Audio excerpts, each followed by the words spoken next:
disusun dari mudhof dan mudhof ilaih. Tadi sudah saya jelaskan tentang mudhof, sekarang saya jelaskan tentang mudhof ilaih. Assalamualaikum warahmatullahi wabarakatuh. Berjumpa lagi dengan saya di Bahasa Arab Center. Tips dan trik kilat pintar bahasa Arab.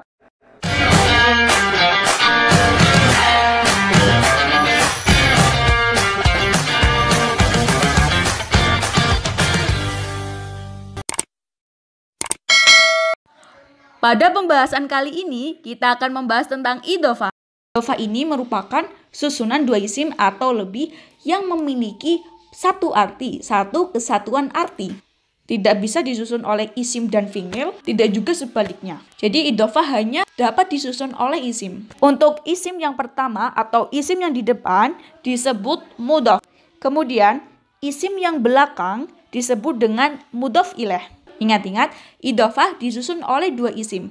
Yang pertama mudhof dan yang terakhir mudhof ilaih. Untuk not, rumus idhofah adalah mudhof plus mudhof ilaih. Kita langsung ke contoh. Saya akan memberikan contoh idhofah yang disusun oleh dua isim. Saya ambil contoh qalamu Zaidin. Qalamu Zaidin artinya penanya Zaid. Qalamun artinya pena dan Zaidun artinya Zaid.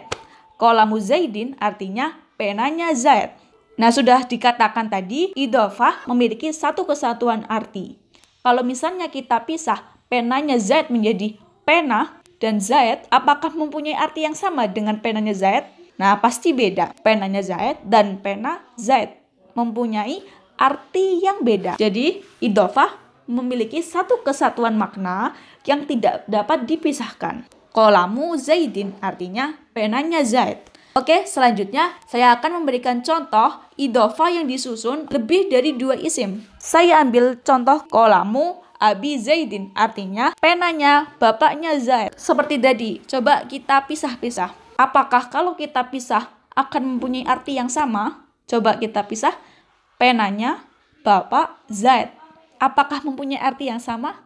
Tidak, jelas beda. Jadi, penanya bapaknya Zaid tidak bisa dipisahkan. Nah, itulah contoh dari idhofah yang disusun oleh lebih dari dua isim. Sekarang kita akan membahas tentang mudhof.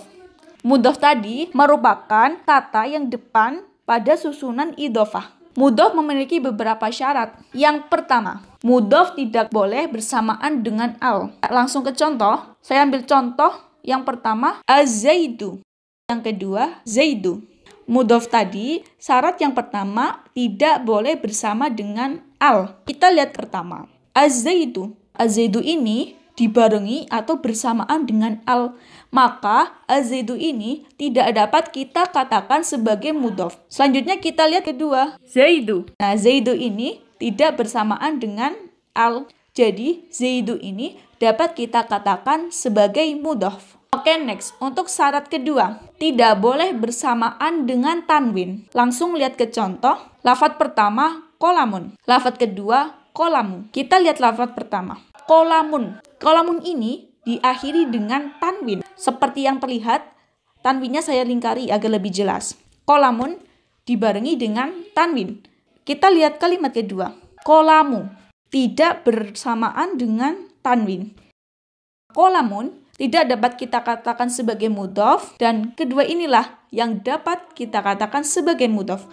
Oke, next. Untuk syarat ketiga. Syarat ketiga dari mudhof adalah tidak boleh bersamaan dengan pengganti tanwin. Apa sih pengganti tanwin itu? Jadi pengganti tanwin ini dapat berupa nun jama' atau dapat berupa nun tasniyah. Saya akan memberikan contoh pengganti tanwin yang nun tasniyah. Qalamani. Jadi, qalamani ini tidak dapat kita katakan sebagai mudhof karena bersamaan dengan pengganti tanwin yaitu nun tasniyah. Oke, sekarang kita lihat kedua. Qalama. Qalama ini tidak dibarengi dengan tanwin. Jadi, qalama ini dapat kita katakan sebagai mudhof. Selanjutnya, susunan idhofah juga disusun oleh mudhof ilaih. Idhofah disusun dari mudhof dan mudhof ilaih. Untuk syarat mudhof ilaih sendiri itu hanya satu, yaitu wajib dibaca jar. Perlu dicatat, tadi kan sudah saya jelaskan, mudhof ilaih tadi harus dibaca jar, wajib dibaca jar. Lalu bagaimana dengan mudhof? Nah, tadi belum saya jelaskan. Mudhof itu bisa berupa rofa, nasab, jar. Jadi mudhof ini menyesuaikan dengan kedudukannya. Kalau misal jadi mubtada, dia jadi rofa. Kalau misal menjadi maf'ul bih, dia berirob nasab. Kalau dia kemasukan huruf jar, maka menjadi jar. Seperti itu. Untuk mempermudahkan kita dalam belajar bahasa Arab, idhofah dapat kita perumpamakan seperti frase dalam bahasa Indonesia. Karena idhofah ini merupakan salah satu susunan kata yang dapat kita katakan sebagai frase dalam bahasa Indonesia. Kalau frase dalam bahasa Indonesia merupakan dua gabungan yang mempunyai satu kesatuan makna, sedangkan idhofah merupakan gabungan dua isim atau lebih yang memiliki satu kesatuan makna. Jadi keduanya antara frase dan idhofah mempunyai kesamaan. Untuk mempermudah kita mengingat, kita dapat menyamakan frase dan idhofah. Fa'ala, fa'ala, fa'alu, fa'ala, fa'ala, tafa'alna, fa'alta, fa'altuma, fa'altum, fa'alti, fa'altuma, fa'altunna, fa'altu, fa'alna, fa'altu, fa'alna.